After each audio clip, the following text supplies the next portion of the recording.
pleasure to welcome, as always, the Director of Operations for UFC Canada, Tom Wright. And that's kind of where I wanted to start, Tom, because, I mean, this is less than a year for you on the job. And when you came in, Director of Operations for UFC Canada, kind of just an open-ended title. No one knew what would this job entail. And here we are, less than a year in, and we're just 2 weeks away from the UFC's first foray here into the province of Ontario. It's got to be a bit of a chance for you to maybe just sit down and actually look at all that's been accomplished in the last 12 months. It's quite remarkable. Well, it's nice of you to say. I think I'll sit down maybe on May the 1st and look at all the things that we as a team have been able to achieve, because it really has been a team effort. You know, MMA may be an individual sport, but I can tell you what the UFC has done here in the short period of time that we've had in office has been a complete team effort, and we're very excited about UFC 129 that's coming up in, less than 2 weeks. Once the first fight makes its way into the octagon, does Tom Wright get to sit back and actually enjoy the fights at that point? What do you get to do on the Saturday night, April the 30th? It's a full week of activities that we've got planned leading up to 129. So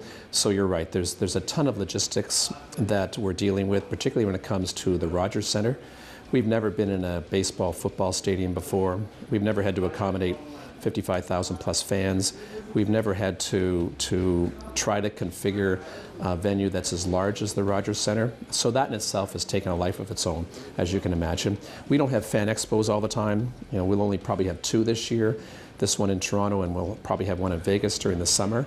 So that's a whole other level of logistics that need to be managed. And we've got a Takeover Toronto plan that will start actually at a Blue Jays game on the Friday night, 8 days beforehand, with one of our fighters throwing out the first pitch, and then a full week of activities leading up to 129. So there's lots to be done. You know, the world will be watching. The Zuffa team will be coming in here in droves. You know, we'll probably have well over 100 people from Las Vegas will be coming in for this fight. We have the most guest fighters that we've ever had at an event will be surfacing in Toronto. As you can imagine, everybody wanted to be on this card. And if they couldn't get on the card, they want to be here as a guest fighter so that they can, take in the expo, take in the events, but also be part of history, because this will be a historic event.